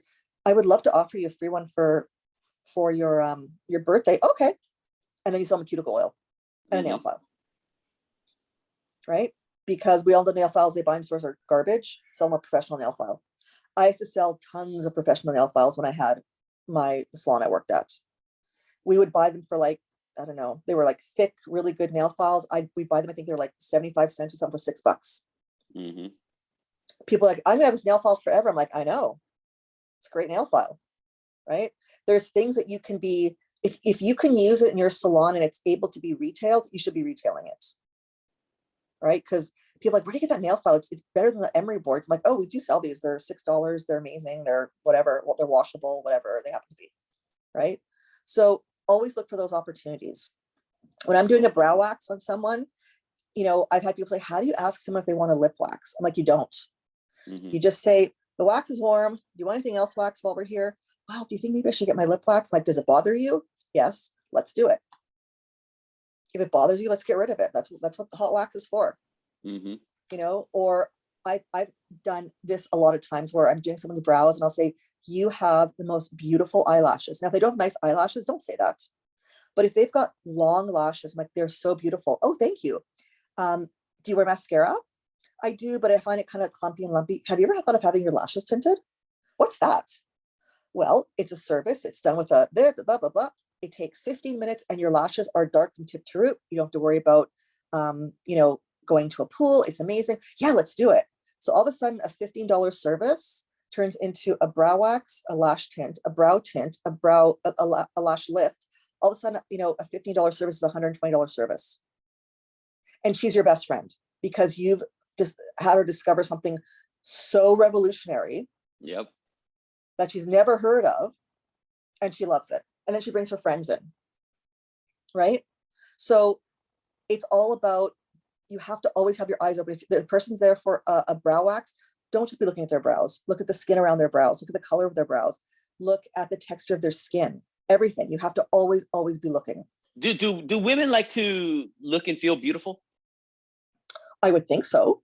I would think so too. So And I here's the think, deal, and I y'all, think right? men like to feel good too. I think men, I want to be handsomer, right? It's my like my I'm husband all loves right. getting facials and pedicures. He was a professional wrestler, and he's like the most manliest man, but he loves getting pedicures and facials. He Hey, loves getting hand you know what? massages. Skincare will never Everyone go out loves of it. fashion. So Never. here, women, men, we want to look better. Let's just Right. agree upon that. Always, there's if somebody said, do you want to look the same or do you want to look better? I want to look better, Right. And as an esthetician, right? If you can help your clients because you know more, you're looking at them and you're like, okay, again, like it's like a perfect example, like mascara, it is a problem. It's an additional step that people have to take. You're helping them look and feel better, more confident. You're saving them time because no one likes clumpy mascara, and plenty of women deal with that issue, right? You're saving them time. You're helping them look better. They may not have even known that was an option that's available. But like you said, you're sincere. You're like, hey, you have beautiful lashes. Do you use? See, Shirley, one thing you are just magical with is you notice a problem or a potential opportunity or a potential way to help that client feel more beautiful, and you immediately just ask a question. You compliment, and then you ask that question, right? And that's that build up. And they're like, no, I have a mascara. I love it. That's what I want. It's like, Fantastic. cool. Great. Good. And then, It's like, but then people will say, why do you ask? yeah. Oh, because we have a service called, lash tinting. I just think you'd be a great candidate for it. Blah, blah, blah, blah, blah, blah. Go on. Done. So did you You gotta learn look this for stuff those. just through is it just experience? Is it It's like just, how are you so good at this? it's honestly, it's just experience. It's just deciding for myself from watching other people do it wrong and watching them not succeed, that I need to do it the other way. I worked with estheticians who were amazing what they did, but they would not sell anything to save their lives, and they were always struggling. I know estheticians who are in their late 50s who are still doing manicures and pedicures and facials till this day because they have not set themselves up for success. During this whole pandemic, I had estheticians contact me saying, what do I do? Like, people aren't coming for services. I'm like, are you doing skincare packages? Are you offering delivery? Are you, advertising that you're doing skincare packages? And I would show them, here are the boxes, here are the bags, here are the containers. Like, I would source it out for them, wouldn't charge them for it because these were friends of mine who I know were suffering. And I'm like, you have to offer people facial in a box or skincare to go. Spend $75, get free delivery. I had one esthetician, was a friend of mine. She goes, Mondays, I just stopped taking clients because that's my delivery day. Yeah. She's like, I can't believe, she goes, $75. I'm like, listen, your gas is expensive. Even before the gas hikes, gas is expensive. It's wear and tear on your car. Today you're not in the salon. They can come pick it up if they want. That's not a problem. They can pick up for any amount. But if they want it delivered to their door, contact free delivery, it's $75 minimum to spend. So she already is making about $30, $35 on that. She can use her gas as a tax write-off. She's using her, all of that, right? Yep. But she was making like 10 to 12 deliveries on a Monday. So, Shirley, I'm so glad you brought that up, right? So one thing I'm always trying to stress to estheticians is you have to differentiate yourself, right? You have to make, if an esthetician is struggling, because I know so many are, right? I see the messages, I see the comments, I see all this stuff. And I go, you have to differentiate yourself. And one of the top easiest ways to differentiate yourself is look at what everybody is doing, and then look at what they are not doing. Yeah. Right. And then if you want to instantly make a buttload of money, focus on what's not being done. Like, I think that delivery thing is just a genius idea, right? Say, yeah, absolutely. Here's the deal. Here, we'll do delivery, same day delivery. How, what else can we do for you? We'll do this, we'll do this. Hey, we're doing this, right? So look at those opportunities, and people are like, well, I don't want to do this, right? And again, that's fine. But one of the things I asked you before, Shirley, is Do you feel a lot of estheticians underestimate the amount of work it takes to be successful? And you said yes. So I'll work with an esthetician and I'll be like, hey, you got to get more, you got to start, if you're on social media and you don't want to pay for Facebook ads, or you don't want to pay for all these things because you just don't have the money, there's two things you have that will get you going. It's either your time or your money. If you have a lot of money, then you can save time, you can pay Facebook, you can pay people. But if you don't have the money, you have your time, because what else are you doing if you don't have clients? So use that time to, connect with potential clients, go into mom groups, and they'll be like, Wick, I did that. Okay, great. How many people did you meet today? Oh, I met 2 people and I sent 3 messages. You need to meet 200 people and send 300 messages, because that's the amount of work it's going to take. It's constant. Right? You have to because people move away. At one time, our salon was crazy busy because we had a sports team here that was very big, and all the salons in the area around we were like raking it in. Well, then they left, and all of a sudden it just got really quiet, right? So you have to always be looking towards that next client. People decide that it's not important to them, or they move away, or unfortunately clients do pass away. We want to make sure we're always working on getting new leads, right? Offering people referrals and offering a gift or something for referrals, I think is great. If someone's going to refer a client to me, I'm going to thank them for it. I'm going to give them something for referring them. There's people that live for referrals. They live for giving referrals because they know they get free stuff, right? So I think you have to make your business about you personally. Everyone throws out the word branding, but people don't always know what it means. But you need to look at branding and make sure that you are doing it. Just one example, I had one girl who, the one who was doing the bags that she was delivering, and she was just using these like brown bags. I'm like, the brown bags are nice, but I noticed in your salon, everything's yellow and white. Why don't you get a yellow and white bag? Because it'll match your brand. She's like, oh, I never thought of that. They're like, oh, these yellow and white bags are so cute. She just bought they're like little Easter bags that she bought at a supplier. They were little yellow and white bags people could had their products in. She had her put a sticker on it with a little thank you, little touches, right? And people thought they were getting, yellow and white tissue paper, one piece each. And it's a beautiful thing that's just sitting at your doorstep, right? And then you take a picture of it and say delivery day, and she had all the deliveries, pictures of all the stuff she was delivering. They're like, oh, what are you delivering? What is this, right? You have to constantly be doing that. And social media can be your best friend or your worst friend, right? What do you mean? I know people, well, if you don't take advantage of it, somebody else is going to, and they're going to be busy and you're not. So you need to be using it all the time. I know people say, well, Instagram is the way to go. Instagram doesn't work as well for me as Facebook does, but that's just for me. But if your audience is Instagram, do Instagram. If your audience is TikTok, do TikTok. Do whatever your audience is looking at, right? And there are some great free resources out there on how to use it to your advantage. Take them. There's tons of free advice on how to make Instagram and TikTok and Facebook work for you. Take them. So you're obviously not shy, right? No. You've I'm not an introvert. Right.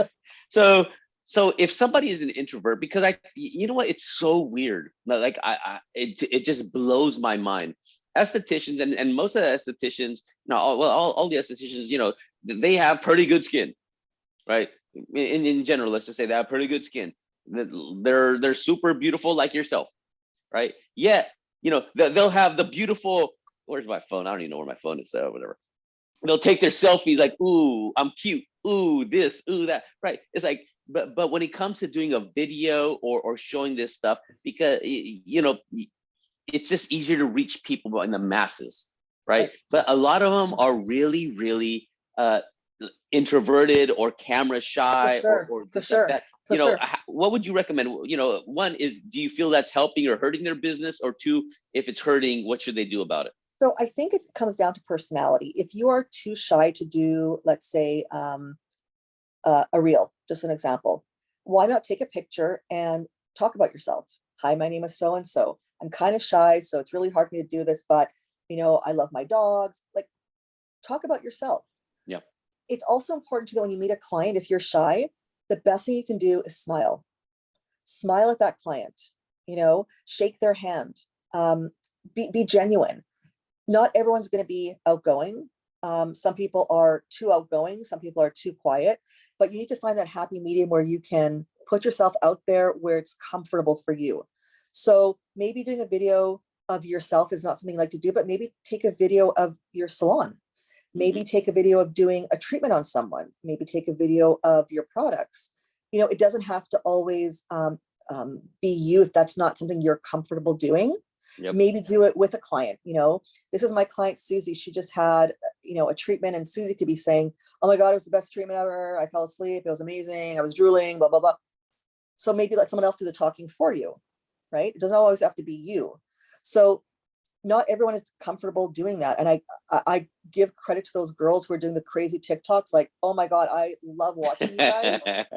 Like, from this group, I love watching, but not everyone's going to be comfortable doing that. So don't do it. If you're not comfortable, it's going to come across. Right. So do what you are comfortable doing. Maybe have a client speak on your behalf. Maybe have clients do testimonials for you, like video testimonials. You guys have to come see Susie. She's the sweetest girl. She gives the best face massage. My son goes to her. He had horrible blackheads. She really helped him.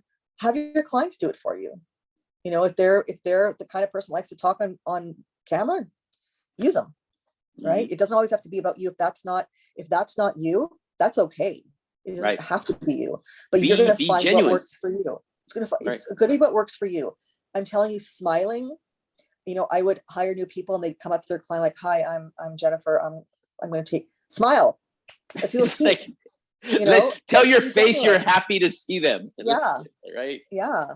Like, it's important that you're genuine with people, and people will read you and they'll be comfortable.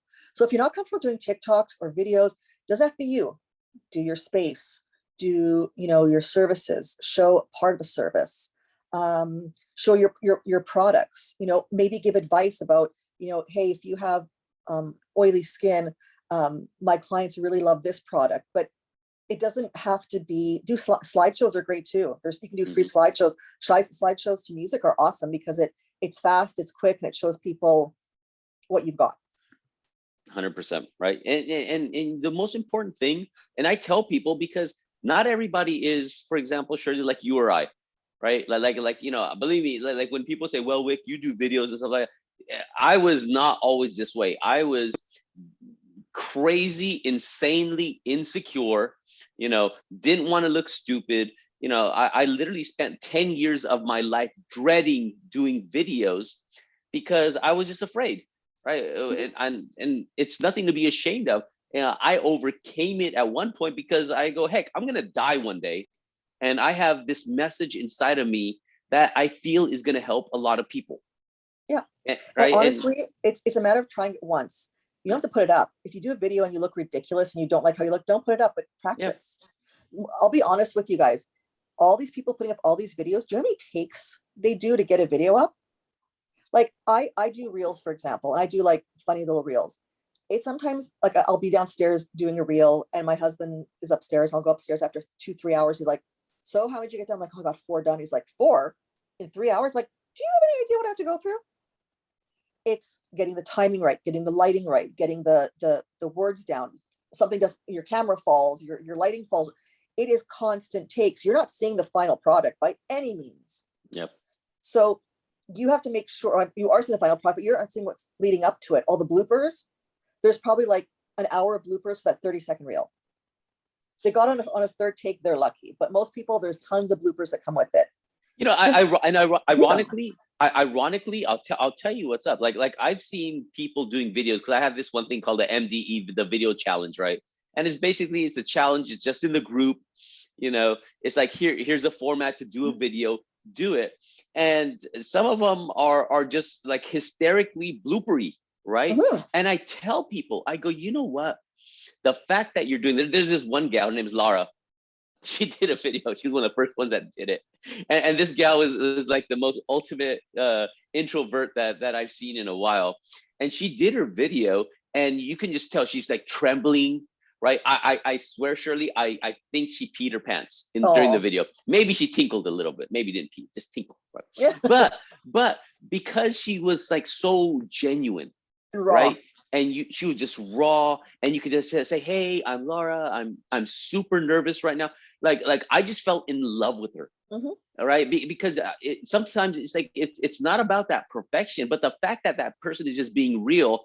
And Yep. the weirdest part is, and Laura actually posted it in her page and all that other good stuff. There's all these other business owners that commented on her page, "Laura, congratulations. I wish I could do that." And I'm thinking in my head, here's a gal that's super insecure, that's super introvert, that's like, just being brave, that tinkled in her pants. And all these other people wish they could have been like her. You know So what? there's bravery in that. Yeah. And Right? you know what? Some people perfection can be very intimidating to some people. If you're going to go see an esthetician who is perfect from head to toe, for some people that's really intimidating, Yep. right? If you're that perfect, amazing, but most of us aren't. Who doesn't get pimples? Who We've doesn't got have something pimples flare and up? Right? wrinkles, and our skin puffs up because we had too much salt the night before, and I really Yeah. need my hair colored, and my nail just broke, because that's life, right? And And people that's can where you'll relate connect. to. And that's where you'll connect with your clients, right? Like I Yeah. think a lot of gals are insecure. And it's exactly what you said, that perfection. Perfection, one, it doesn't exist. It doesn't exist in humans. It doesn't No, exist in marketing. It doesn't no. exist in your message. All it's gonna do is that, and there's a saying out there, while someone is out there trying to be perfect, there's somebody else that's imperfectly doing it right now. Yeah, Right? imperfectly perfect. And that's it. The Yeah, person that is struggling, the Laura who's putting that video out there and doing this and doing that and doing that, right? She is getting the clients because she's putting the message out there as opposed to that person who's waiting for that perfection and still doesn't have any content out there. And right. the weirdest part, when they put that content out there, it's so perfect or whatever it is that it's going to intimidate people, and they're not going to come there anyways. So what was the use of doing all that? Right. Sometimes you want to do videos too that have nothing to do with your business. Yes. Grab your dog, grab your kid, grab a You're a human, coffee. right? Like, There's life yeah, outside the salon. do a video of you doing laundry at the salon. We all have to do laundry, Mm. just behind the scenes at the salon, right? Like, it's real life, right? It's But it's reality TV. it's Imagine reality. imagine the Kardashians or whatever, right? And I don't think I've ever watched an episode, I but don't I've think I have seen either. Yeah. bits and pieces of it or something, right? But imagine like Kardashians or these reality show TVs are going on. Imagine if every episode they did, they were trying to sell you on Kylie Cosmetics, or they're trying to sell this.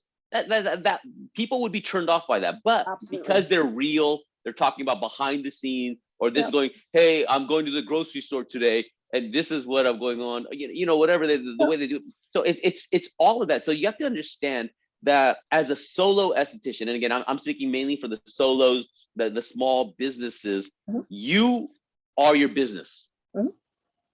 right? You are your business, you are your brand.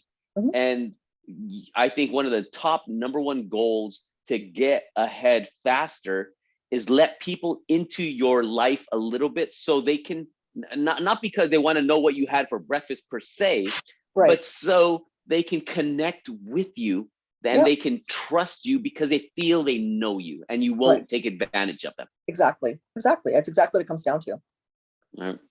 So Shirley, thank you so much. So what else? Yeah. Any last minute things that you can think of that you feel would be a benefit to the Yeah. estheticians out there? So when you're going to start this journey of being successful financially, don't be too hard on yourself. It takes time. Yeah. You have to be patient, but celebrate those little successes. If you manage to sell 5 hand lotions in a week and you haven't sold 5 in a year, that's a huge success, right? If you manage to do 2 small extra services on someone, that's a huge success. Celebrate those small successes, and don't be too hard on yourself if it doesn't go the way you want. If you said, I'm going to sell 5 this week, and you sold 5, and next week I'm going to sell 10, but you only sold 3, that's 3 more than you would have sold normally. So don't be hard on yourselves, but you need to go in with intention. Everything you do in your business needs to be done with intention. Yeah. And I think that's an important thing that I'm going to leave you with, is everything should be done with the intention of making yourself more successful than you were yesterday. Don't just wish for it. Don't just hope for it. Design your life. And it's literally this simple. So y'all, please, the reason, someone as wonderful as Shirley and someone okay as myself are putting in this time on a Sunday morning is we see greatness in a lot of estheticians. There is not one esthetician out there that could not be doing, much better in terms of business, in terms of success, but y'all are making it too hard. And one of the things that y'all aren't doing is you're underestimating the amount of work involved. This is a noisy world we live in. If you're not out there trying to proactively get clients, if you feel, hey, I own a business now and the sign says open and people are gonna rush to your door, well, guess what? There's something called competition, and everyone wants a piece of that pie. But the fact that you only need a couple hundred clients on all the thousands, the hundreds of thousands around you, but you have to care. You have to show that you care. You have to put the time. And one thing I really want to impress upon people is when it comes to like I talk about basketball ball a lot, because like, for example, Shirley, you build up the questions to get to that sell thing. Y'all, if y'all don't have this skill yet, it takes practice. And in basketball, people that are really good, Michael Jordan or whoever these people were playing basketball, they would sit at that free throw line and just practice. So what I would do if I was you is watch this again, go to all of Shirley's parts. Where's my pointing the right? I don't know where. There you go. That's the finger, right? But go to all of the things that Shirley says and write down what she said in terms of the interaction between her and the client, and practice it. So imagine there's a client, it's called shadow back boxing. It's called practicing. It's called, working on this. Y'all, you role play. Thank you. Right. Role play. Y'all don't do this enough, but as any professional organization, they practice. Are you practicing on what to say, or are you just making it up on the fly? Because if you're trying to make it up on the fly, you're not living with intention, what Shirley just said. So go back to it and go, how did Shirley say about that hand thing? She said this, then she said this, then she goes, okay, here, let me get it for you. Let me get it real quick. And then she just started working on it. And then go boop, boop. But then at the end of that, what did Shirley say? She says, okay, here, this is the moisturizer we use. This is the exfoliator we use.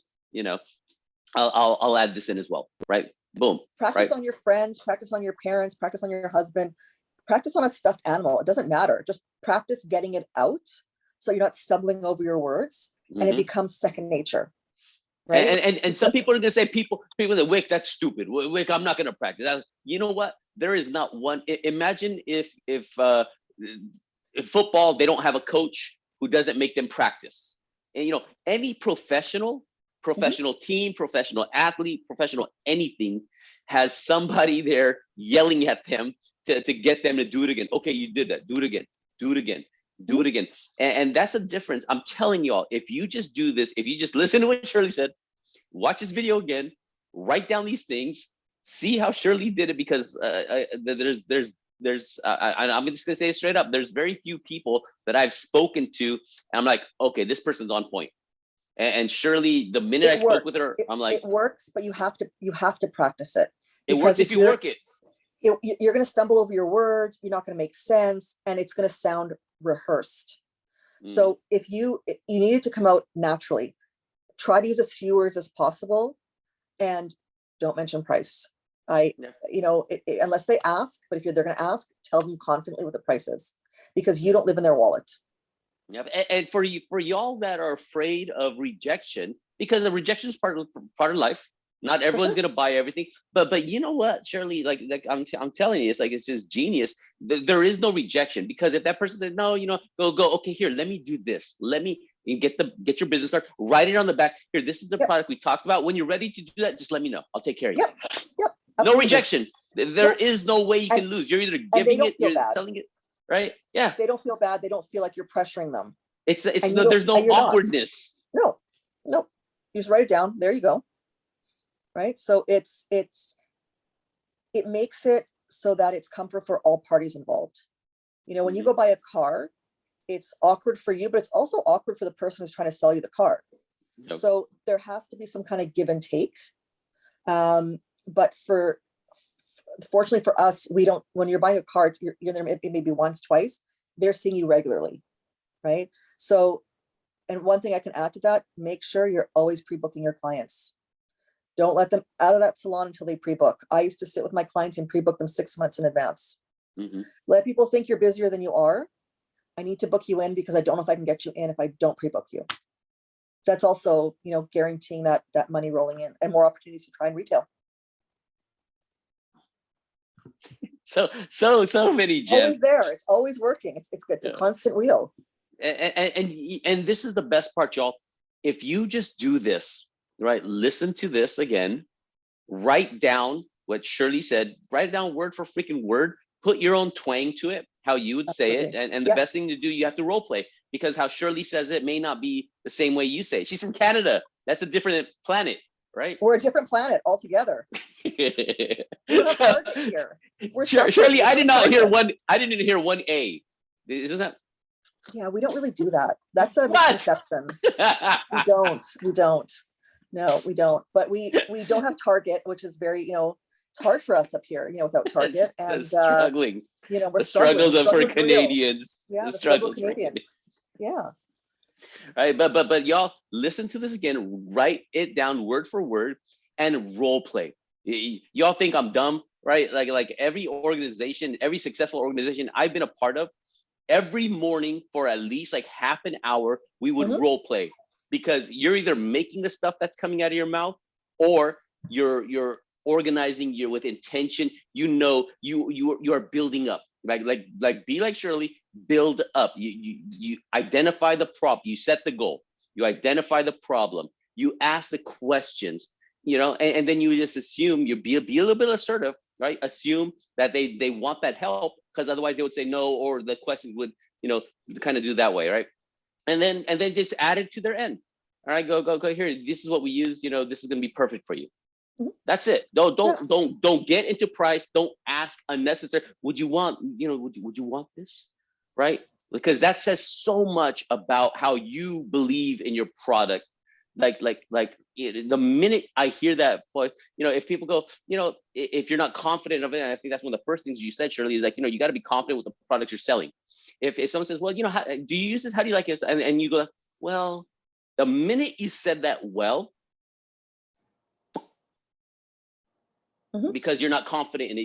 If otherwise you're like, oh my God, I love this. I use this every single day. Let me tell you my story. Before, I was struggling with this, and this. Ever since I use this, it's changed my life. And this is what I use every single day. You're going to love it. Yeah. And I also, when I have a skincare line, I try all the products, even if it's not for my skin type or skin condition. If I can't use it on my face, I'll use it on my hand. Just so I can smell it, texture, know how to use it. Because to say to someone, oh, well, I don't have that kind of skin, so I don't know how to use it. You need to have used it. Try all of it, right? But then you want to focus in on what you're going to be working on that week. For big salons, make it, a competition. Make it so that, everyone's competing and a prize at the end. For solo people, do a personal competition with yourself, right? If I sell X amount, then I'm going to buy that new thing that I wanted for my salon, or I'm going to buy myself something personal. Yeah, you know what would be fun? We can probably at least even do that for the group, right? Have like a sales client go, hey, we're gonna teach you how to do this stuff, and we're gonna have a contest at the end of a week or 2 weeks or whatever. We're gonna see who sold the most. Right? And it would just be fun. It would just be fun to do. Shirley, thank you so Anytime. so much. Oh my God. Anytime. Stay on the line for a minute before I close out. So everybody, these are some amazing gems, but more importantly, we didn't talk about anything theoretical, whatever, theory-wise, right? Shirley gave you some practical steps to use, set goals, do this, be intentional, know your products, and now just look at that and go like, cool, I can do this. Just do this, use the wording she does. Cause I'm telling you, y'all, I've been in sales for freaking like 20 plus years, and how Shirley said it, I endorse Shirley.